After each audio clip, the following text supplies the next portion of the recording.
Hello दोस्तों, सभी को राधे राधे, सभी को जय श्री सीताराम। नमस्कार, गुड मॉर्निंग सभी को। स्वागत है आप सभी का अपने यूट्यूब चैनल साहित्य ज्ञान धारा में। आशा करती हूँ आप सभी लोग स्वस्थ होंगे एवं अपनी तैयारी में लगे होंगे। तो इसी तरह से पढ़ते रहिए, पढ़ाते रहिए, स्वस्थ रहिए और मस्त रहिए। घटना चक्र में हम लोगों ने पढ़ा था अध्याय 1 के बारे में, हिंदी साहित्य का सामान्य परिचय, हिंदी भाषा का विकास और साहित्य का सामान्य परिचय। आज हम लोग देखेंगे अध्याय 2, आदिकाल। तो आदिकाल का नामकरण सबसे पहले इसमें दिया गया है। आदिकाल का नामकरण मैंने एक वीडियो जो है अपलोड की हुई है यूट्यूब पर ही, ट्रिक के माध्यम से। आप लोग प्लेलिस्ट में जाकर देख सकते हैं। तो चलिए बिना किसी देरी के शुरू करते हैं आज की वीडियो। आदिकाल का नामकरण जॉर्ज ग्रियर्सन ने क्या कहा है? चारण काल कहा है। लोग क्या करते हैं? ईश्वर के चरणों में क्या करते हैं? गिर जाते हैं ना। तो इस प्रकार से इसको कनेक्ट करेंगे कि ईश्वर के चरणों में गिर गए। तो ग्रियर्सन से ने क्या कहा है? चारण काल कहा है। अगला है डॉक्टर रामकुमार वर्मा ने कहा है संधि काल तथा चारण काल। डॉक्टर रामकुमार वर्मा ने संधि काल तथा चारण काल कहा है। तो सभी को पता है रामायण के बारे में, अंगद जब गए थे रावण के पास संधि का प्रस्ताव लेकर, तो उन्होंने क्या कहा था कि राम के चरणों में गिर जाओ और संधि कर लो। तो इसको इस प्रकार से कनेक्ट करेंगे। डॉक्टर रामकुमार वर्मा ने संधि काल तथा चारण काल कहा है। फिर है मिश्र बंधु। मिश्र बंधुओं ने क्या कहा है? आरंभिक काल कहा है। तो आप लोग ही बताइए, जब हम किसी काम की शुरुआत करते हैं, आरंभ करते हैं, तो शुरुआत में क्या रहता है? सब कुछ एक ही में मिक्स रहता है ना, मतलब मिश्र रहता है। तो मिश्र बंधु ने आरंभिक काल कहा है। फिर है गणपति चंद्रगुप्त। गणपति चंद्रगुप्त ने कहा है प्रारंभिक काल। तो जब हम किसी काम की शुरुआत करते हैं तो प्रथम पूज्य किसका नाम लेते हैं? प्रथम पूज्य गणपति जी का नाम लेते हैं। कोई भी शुभ कार्य जब हमारे यहाँ प्रारंभ होता है तो क्या करते हैं? गणपति का आवाहन करते हैं ना। तो गणपति चंद्रगुप्त ने क्या कहा है? प्रारंभिक काल कहा है। फिर है आचार्य रामचंद्र शुक्ल। इन्होंने कहा है आदिकाल या वीर गाथा काल। तो आदिकाल से हम लोग क्या सुनते आ रहे हैं? आदिकाल से हम लोग सुनते आ रहे हैं कि भगवान राम कैसे थे? वीर थे। तो इसको इस ट्रिक के माध्यम से आप कनेक्ट कर सकते हैं। फिर है राहुल सांकृत्यायन। राहुल सांकृत्यायन ने कहा है सिद्ध सामंत युग। तो सिद्धियां किसके पास होती थी? ब्राह्मणों के पास ज़्यादातर होती थी, मुनियों के पास, संतों के पास होती थी। तो संस्कृत का ज्ञान किसको रहता है? सिद्धों के पास रहता है ना। तो राहुल सांकृत्यायन ने नाम दिया है सिद्ध सामंत युग। किसी भी ट्रिक का उद्देश्य किसी की भावना को ठेस पहुंचाना नहीं है, बस हमको याद करना है, किसी भी ट्रिक से याद हो जाए। चलिए आगे देखेंगे। फिर है आदिकाल का नामकरण। आदिकाल का नामकरण आचार्य रामचंद्र शुक्ल इसे अनिर्दिष्ट लोक प्रवृत्ति का युग कहते हैं। ये जो बात दी गई है इस शुक्ल जी के अनुसार है, इसको जरूर याद रखेंगे। आचार्य हजारी प्रसाद द्विवेदी आदिकाल का नामकरण आदिकाल ही करते हुए इसे अत्यधिक विरोधी एवं व्याघातों का युग कहते हैं। ये दोनों ही स्टेटमेंट बहुत ही महत्वपूर्ण है, इसको आप लोग अवश्य याद रखिएगा। चलिए देखते हैं आदिकाल के नामकरण की परंपरा में आगे। महावीर प्रसाद द्विवेदी क्या कहते हैं? बीज वपन काल कहते हैं। तो आप लोग ही बताइए, संसार में अहिंसा के बीज किसने बोए थे? भगवान महावीर ने बोए थे ना। तो महावीर प्रसाद द्विवेदी बीज वपन काल नाम देते हैं। फिर है चंद्रधर शर्मा गुलेरी। चंद्रधर शर्मा गुलेरी ने क्या कहा है? अपभ्रंश काल कहा है। और एक नाम इन्होंने और भी दिया है पुरानी हिंदी का काल। फिर है डॉक्टर धीरेन्द्र वर्मा। इन्होंने भी क्या कहा है? अपभ्रंश काल कहा है। फिर है विश्वनाथ प्रसाद मिश्र। इन्होंने कहा है वीर काल। तो ये बताइए कि वीर बस भारत के ही लोग होते हैं, ऐसा तो नहीं है, पूरे विश्व में वीर पाए जाते हैं। तो विश्वनाथ प्रसाद मिश्र क्या कहते हैं, वीर काल कहते हैं। वीर काल और वीर गाथा काल दोनों में ध्यान रखेंगे। वीर गाथा कौन कहेंगे, शुक्ल जी कहेंगे, और वीर काल नाम देने वाले हैं विश्वनाथ प्रसाद मिश्र जी। फिर देखेंगे मोहन अवस्थी। मोहन अवस्थी क्या नाम देते हैं, आधार काल कहते हैं। फिर है कमल कुल श्रेष्ठ। कमल कुल श्रेष्ठ क्या कहते हैं, अंधकार काल कहते हैं। अब आप ही बताइए कि अंधकार में कमल खिलेगा, नहीं खिलेगा ना। तो कमल कुल श्रेष्ठ अंधकार काल नाम देते हैं। वासुदेव सिंह उद्भव काल कहते हैं। वासुदेव सिंह क्या कहते हैं, उद्भव काल कहते हैं। तो राक्षसों का वध करने के लिए अवतार लिया था भगवान कृष्ण जी ने, और उन्हीं का एक नाम वासुदेव था। उनका पालन पोषण किसने किया था, माँ यशोदा ने और नंद बाबा ने। तो इसी से इनका एक नाम वासुदेव भी पड़ा। तो इन्होंने क्या किया, उद्भव काल नाम दिया। तो राक्षसों का वध करने के लिए क्या किया था, उन्होंने वासुदेव ने उद्भव किया था, अर्थात उत्पन्न हुए थे। फिर है शिव कुमार मिश्र। शिव कुमार मिश्र क्या कहते हैं, आदिकाल या फिर प्रारंभिक काल। तो आदिकाल से लोग क्या करते आए हैं, शिव की आराधना करते आए हैं। तो इसको इस ट्रिक के माध्यम से याद रखेंगे। फिर है हरिश्चंद्र वर्मा, डॉक्टर राम खिलावन पांडे, इन दोनों ने क्या कहा है, संक्रमण काल कहा है।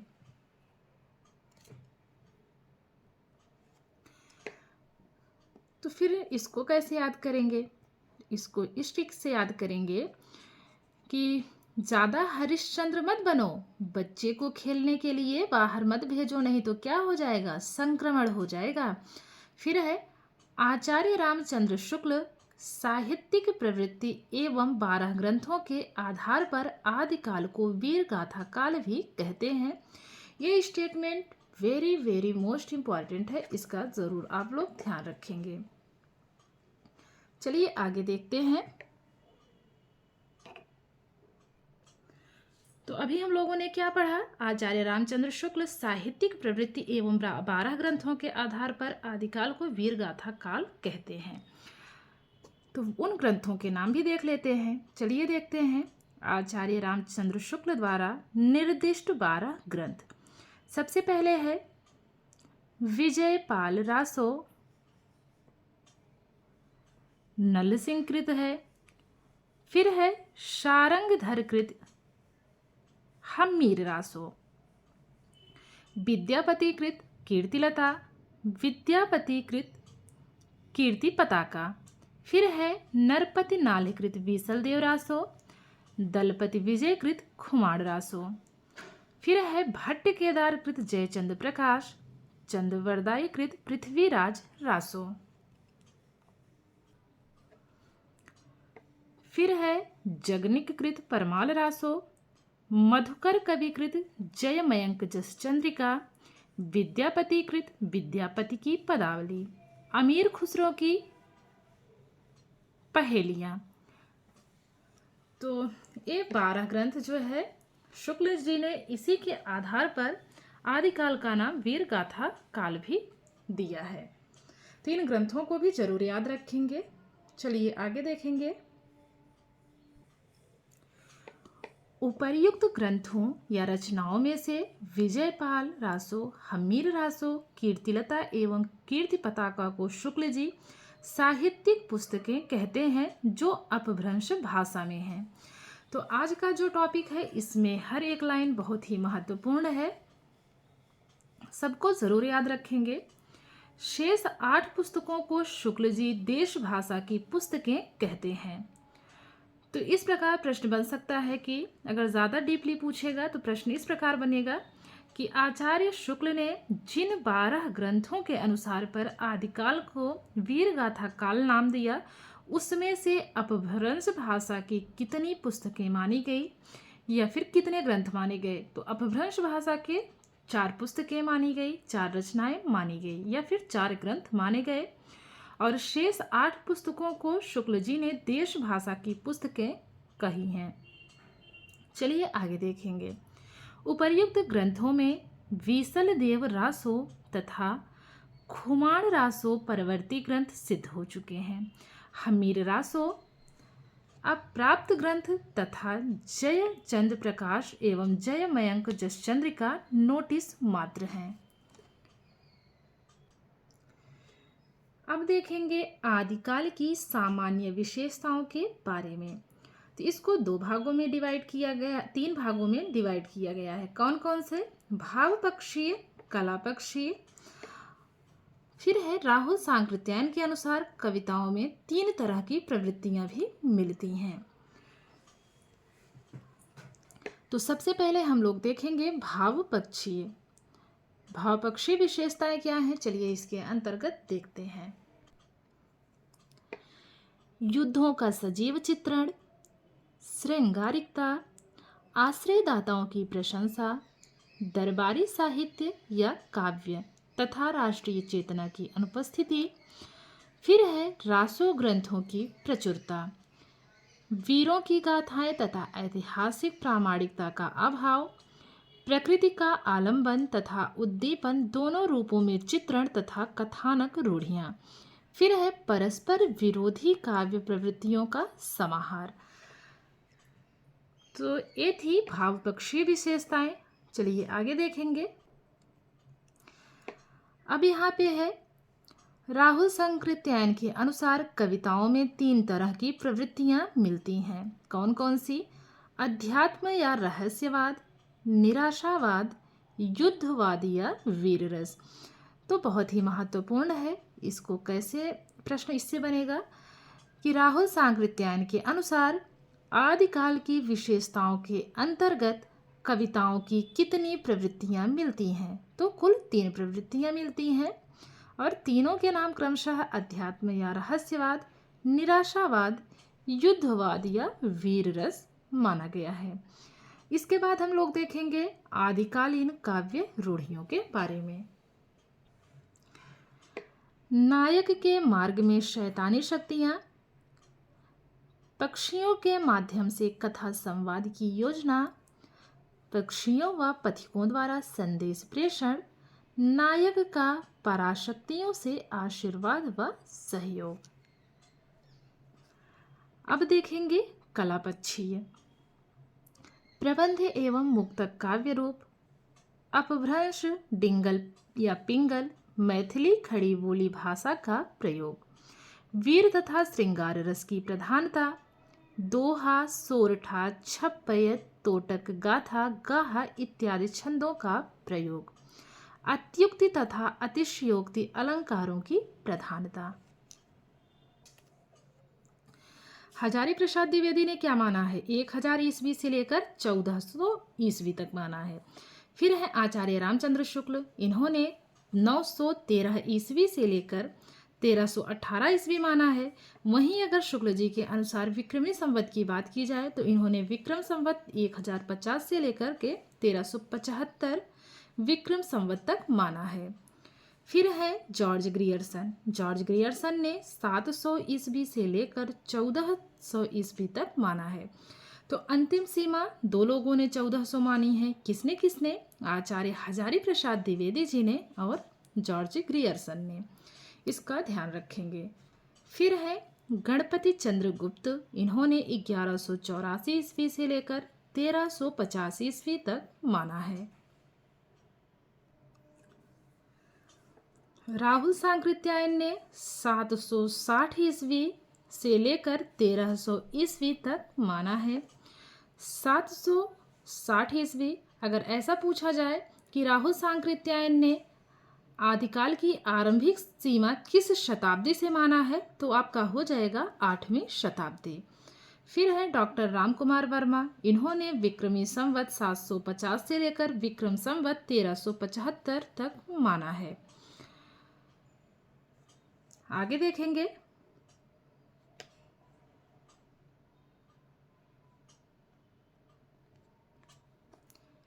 हिंदी के प्रथम कवि विद्वानों के अनुसार। तो विभिन्न विद्वानों के अनुसार इसमें दिया गया है किसने किसको सर्वमान्य माना है या प्रथम कवि माना है। राहुल सांकृत्यायन, सबसे पहले हैं राहुल सांकृत्यायन। इन्होंने सरहपा या सरहपाद को माना है और इन्हीं को ही सबने स्वीकार किया है। सर्वमान्य कौन माने जाते हैं? अगर प्रश्न ऐसे बने कि हिंदी का प्रथम कवि किसे माना जाता है तो वहाँ पर हो जाएंगे आपके सरहपा या सरहपाद, जो कि सर्वमान्य है। उसके बाद अगर विभिन्न विद्वानों के नाम देकर पूछे जाएं तो उसके अनुसार आपका बदल जाएगा, लेकिन सर्वमान्य सरहपा रहेंगे। आगे देखेंगे गणपति चंद्र गुप्त। गणपति चंद्र गुप्त ने शालिभद्र सूर्य को माना है। तो गणपति कैसे हैं?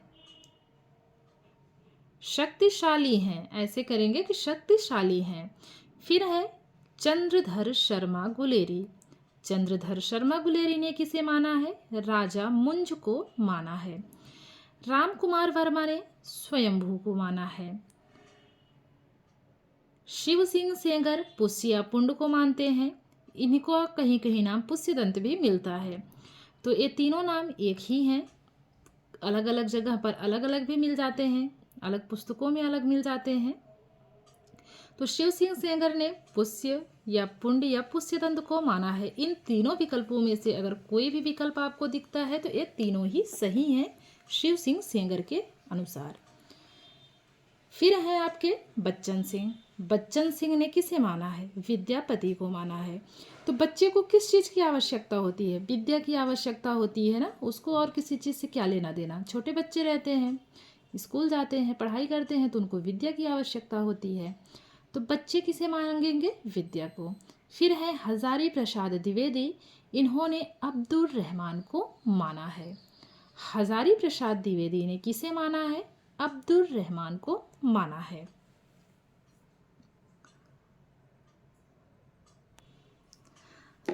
अब देखेंगे हिंदी साहित्य की आरंभिक सीमा के संबंध में विद्वानों के कथन। सबसे पहले हैं नामवर सिंह।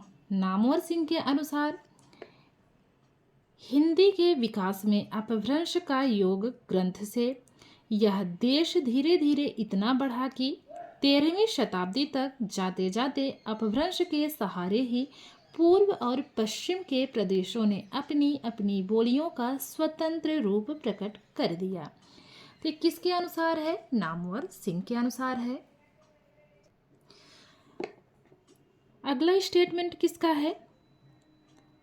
तो अगला कथन है राहुल सांकृत्यायन जी का। राहुल सांकृत्यायन के अनुसार हिंदी काव्यधारा ग्रंथ से वस्तुतः ये सारी आधुनिक भाषाएं 12वीं से लेकर 13वीं शताब्दी में अपभ्रंश से अलग होती दिख पड़ती हैं। अब देखेंगे आचार्य हजारी प्रसाद द्विवेदी जी के अनुसार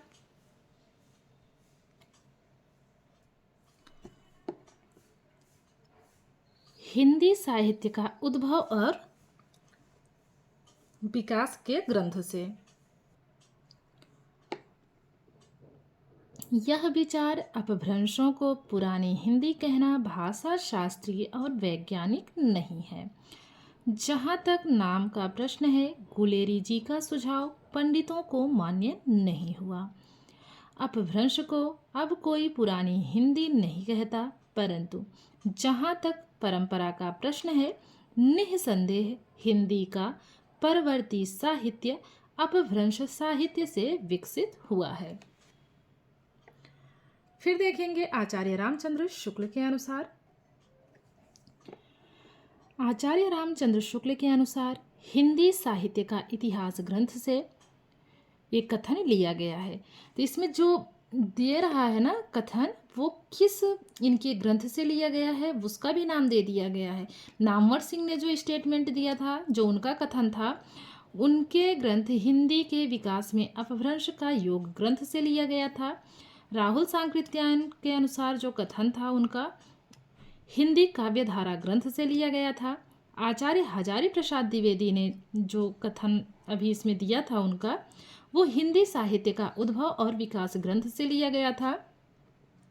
ठीक उसी प्रकार आचार्य रामचंद्र शुक्ल का जो कथन है उनके ग्रंथ हिंदी साहित्य का इतिहास ग्रंथ से लिया गया है।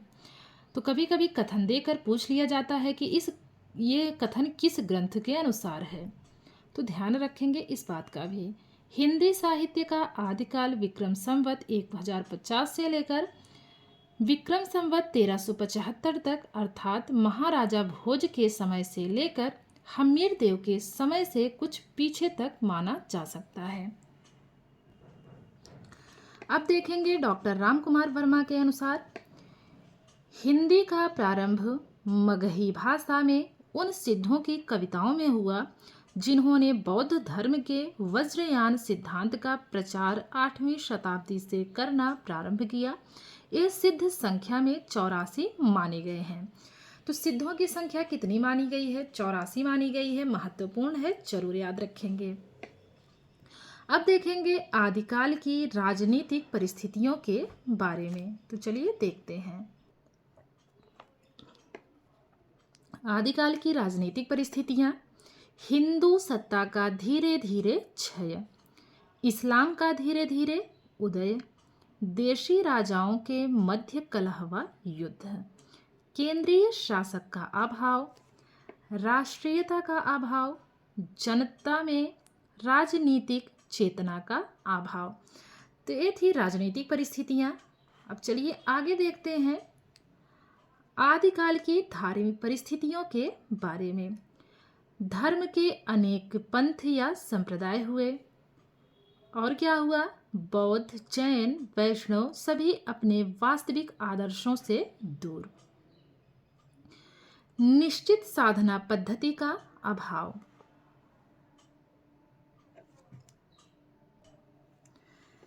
अब देखेंगे आदिकाल की सामाजिक परिस्थितियां। आदिकाल में सामाजिक परिस्थितियां कैसी थी? जनता शासन व धर्म दोनों से निराश्रित, जाति पाति तथा बाह्याडंबर या अंधविश्वास कह सकते हैं। स्त्रियों की दशा शोचनीय। बहुपत्नी की प्रथा व विलासिता, सामान्य जन अशिक्षित, सामंती वीरता व वंश कुलीनता। अब देखेंगे आदिकालीन सामंती मूल्य।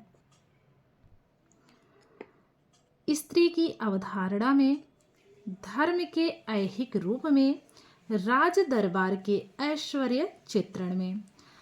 यहाँ पर देखिए दिया गया है आदिकाल की विभिन्न साहित्यिक धाराएं: सिद्ध साहित्य, नाथ साहित्य, जैन साहित्य, रासो साहित्य, डिंगल साहित्य, पिंगल साहित्य, फागु साहित्य, लौकिक साहित्य, श्रृंगारिक एवं मनोरंजन साहित्य, गद्य साहित्य। तो आदिकाल में इन सभी का क्या हुआ? विकास हुआ। इन सभी का एक प्रकार से कह सकते हैं कि उदय हुआ। कब हुआ? आदिकाल में हुआ। फिर है आदिकालीन साहित्य का प्रधान रस वीर रस है, बहुत ही महत्वपूर्ण है, इसको जरूर याद रखेंगे, परीक्षा में पूछा जाता है। तो आज की वीडियो को हम लोग यहीं तक रखेंगे। कल हम लोग देखेंगे सिद्ध साहित्य के बारे में। तो हम लोग शुरू से पढ़ रहे हैं, तो एक भी वीडियो आप लोग मिस नहीं कीजिएगा। आप लोग पूरी वीडियो ज़रूर देखिएगा। जो लोग अभी तैयारी करना शुरू किए हैं TGT, PGT, LTT, triple SV, UGC, NET इत्यादि परीक्षाओं की, वो लोग वीडियो को पूरा देखेंगे। और ये पुस्तक बेहतर नहीं, यूँ कह सकते हैं कि बेहतरीन है परीक्षा के दृष्टिकोण से। 10 पुस्तक पढ़ने से अच्छा है कि आप एक ही पुस्तक को बार बार पढ़िए, क्योंकि तथ्य वही रहते हैं। भले ही पुस्तक किसी पुस्तक में पहले दिया रहता है, किसी पुस्तक में बाद में दिया रहता है। तो उम्मीद करती हूँ आज की वीडियो आप लोगों को पसंद आई होगी। अगर वीडियो पसंद आए तो प्लीज़ लाइक कीजिएगा और कमेंट के माध्यम से ज़रूर बताइएगा कि आप लोगों को वीडियो कैसी लगी। जो भी साथी चैनल से नए जुड़ रहे हैं उनका बहुत बहुत स्वागत है, और जो मेरी वीडियो पहली बार देख रहे हैं वो वीडियो को पूरी देखें। अगर आप लोगों को अच्छा लगे तो मेरी वीडियो को आप लोग ज़रूर देखें। रोज़ चैनल को सब्सक्राइब कीजिए। अगर वीडियो पसंद आती है तो चैनल को फॉलो कीजिए। तो मिलते हैं नेक्स्ट वीडियो में। तब तक सभी लोग पढ़ते रहिए, पढ़ाते रहिए, स्वस्थ रहिए, मस्त रहिए। और अगर क्विज करना हो आप लोग टेलीग्राम चैनल से जुड़ सकते हैं। यूट्यूब के डिस्क्रिप्शन में टेलीग्राम का लिंक दिया गया है। तो मिलते हैं नेक्स्ट वीडियो में। तब तक के लिए सभी को जय श्री राधे कृष्णा, जय श्री सीताराम, नमस्कार।